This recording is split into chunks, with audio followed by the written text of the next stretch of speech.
V eni od preteklih oddaj smo se sprehodili po vrtu Oskarja Kogoja. Tokrat pa nas bo umetnik in akademik popeljal v svoj dom in galerijo, kjer so razstavljeni izdelki z globljim pomenom. Ko smo ga vprašali, katera je najpopolnejša oblika na Zemlji, nam je dejal jajce, ker se vanj stekajo energije večnosti, ustvarjalnosti, upanja in ponovnega rojstva. Zdaj smo prav v vaši hiši, v vašem domu. Zanima me, na kak način vi dojemate dom? A so to prostori, je to stavba ali kaj več? Zdaj smo v enem prostoru, ki je bilo seno, štala in na štali seno. Potem sem se tu predelal v studio in ko sem se poročil, potem sem predelal v stanovanje. Dom seveda je družina, ne? Celo Italijani so prevzeli domus, ne? Portal, ki vodi na dvorišče družine Kogoj, zaznamujejo mogočna lesena vrata, ki so nekoč bila drugačne barve. Jaz sem ljubil zelo rdečo barvo. Potem, ko je prišla še Tatjana, zapravi moja žena, ne, in smo dali zlato obdobje. Zlato obdobje tudi zaradi tega, ker smo spoznali Saibabo, ki je napravil iz sebe zlato jajce, zapravi nenavadna stvar za človeka, a za avatar je normalno. Zapravi, za zlat vhod pridemo na dvorišče, potem seveda levo stopnišče, ki smo ga sami zlili, tudi kamen sem postavil sam. V kuhinji so elementi, ki imajo namesto ročajev luknjice izrezane pod kotom za enostavno odpiranje. V jedilnici je markanten kamin. Glazirano keramiko zanj so pred desetletji izdelali na Gorenjskem.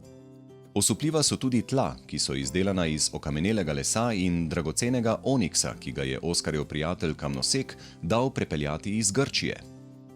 Naročuje velike bloke oniksa, poslali smo kamne in tiste kamne ne mogo nič napraviti. In pa mi jih je poklonil. Jaz sem jih razžagal in postavil, zbrusil, spoliral, napravil okamenela drevesa. To so okamenela drevesa? Okamenela drevesa, ja. In to je zelo redka stvar, ne? Ampak mi smo to pol napravljeni. Tudi v vratih sta združena les in kamen, le da je v tem primeru bil uporabljen kamniti blok, ki ga je mojster rezal in vstavljal v leseno ogrodje. Kako pa so nastali miza in stoli v jedilnici? To so pa elementi mojih projektov za italijansko industrijo pohištva. Ta je bila za Gervasonija, potem je bila za Tarpak, Data International, Firenze oziroma Luka. Se pravi, jaz sem glavni delal za industrijo in industrija je hotela imeti kolekcije. Se pravi, od stolu, miz, omar. V studiu, kjer Oskarjeve ideje dobivajo obliko, je še več imenitnih stolov. Tudi Plečinkov stol original imam, tudi stol, ki mi ga je poklonil moj prvi profesor v Ljubljani, Bogica in Marjan Pogačnik, največji slovenski grafik. Smo bili pa še potem prijatelji, ki je bil že v pokoju. Je rekel, ti dam, boš kaj napravil. In potem se napravil redizajn tistega stola in danes ga imamo tudi v prodaji v galeriji. V Mirnu, nedaleč stran od domovanja Kogojevih, je tudi rojstna hiša Oskarjeve matere. Po drugi svetovni vojni je bila stavba nacionalizirana, kasneje jo je umetnik odkupil in obnovil. Danes je v njej galerija z manjšo stalno zbirko izdelkov, ki jih je oblikovalec zasnoval za industrijo, ter številnimi umetniškimi predmeti in figurami, ki izžarevajo Kogojevo ljubezen do narave. Zanimalo nas je, kako nastajajo. Ko delaš celo življenje, je zelo enostavno. Si postaviš svoj program, notrajni program, duhovni program. Ne. Potem seveda tudi zunanji svet lahko ti nekaj da. Ne. Potem jaz povedno si zamislim, da napravim majhen modelček. Ali 1:1 ali pa manjši. In tam je proces, ki potem poteka za ali industrijsko proizvodnjo, ali za maloserijsko proizvodnjo, umetniška dela čista, ali pa tudi industrijski dizajn. Jaz sem hodil v šolo, ki je po Bauhausu bila najbolj znana, Corso Superiore di Disegno Industriale. To je visoka šola za industrijsko oblikovanje v Benetkah, ki je slonila na srednjeveški tradiciji in po znanju strokovnjakov je bila po Bauhausu najbolj napredna. Ob vstopu v razstavno sobo, v nadstropju, marsikomu zastane dih. Stenske poslikave Iva Kisovca izžarevajo posebno energijo. Izjemna je tudi mistična upodobitev na stropu, ki jo je slikar pričaral s prahom iz poldragih kamnov. Hiša ima močno energijo in tudi, ko ljudje pridejo noter, so zelo srečni, prav so čudijo, kaj to je. In zdaj sama na sebi meditacija je lahko zelo koristna. Ne?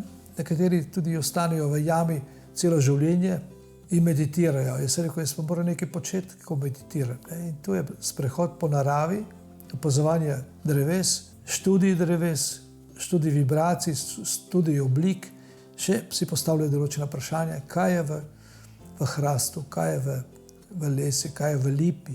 Zakaj lipa je slovensko drevo, narodno drevo? Ker ima vibracije take in napaja Slovence že iz zgodovine, ko so pod lipo bili slovenski 12-čaki, ko so bili reji, duhovni reji. To duhovno življenje, ki je zapopadeno v slovenskem jeziku, je treba prenesti v sodobni čas. Imamo največ gozda, največ voda, imamo največ zanimivih živali, ki živijo v jamah, imamo največ jam, najboljše športnike, zelo talentiran slovenski narod, treba pogoje, da Slovenci ne odhajajo ven. Med razstavnimi eksponati v galeriji je propeler, kakršne je za Fiatova letala nekoč izdeloval Oskarjev nono, ki je imel v Mirnu tovarno lesenih izdelkov in kot prvi v Sloveniji industrijsko parno postrojenje za obdelavo lesa. Manjka duha, človeškega duha. In na tem je treba delati. Naša galerija proizvaja izdelke, ki spodbujajo k ljubezni, ki spodbujajo v prav spomin, ki spodbujajo, da človek je božansko bitje. Samo se tega ne zaveda. Saj baba je rekel, ti si Bog, jaz sem Bog. Jaz se tega zavedam, ti se pa še ne. Kadar opremljamo dom, na kak način mu damo dušo, toplino? Kaj je treba narediti za dom? Dom je pravzaprav tudi ena galerija našega življenja.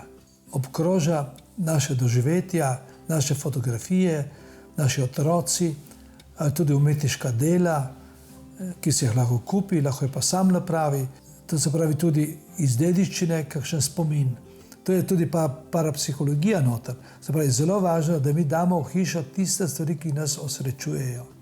In potem tudi čista umetnina. Ne? Ampak ni potrebno veliko denarja. Treba je imeti malo občutka, pa če nekaj lepega sam napraviš, to daš na steno. Ne? Magari, ko smo rekli, pa eno kakšno palco, kakšen predmet, kakšno lepo rožo. To potem da bogatstvo stanovanju, hiši in to je prav domus, to je dom.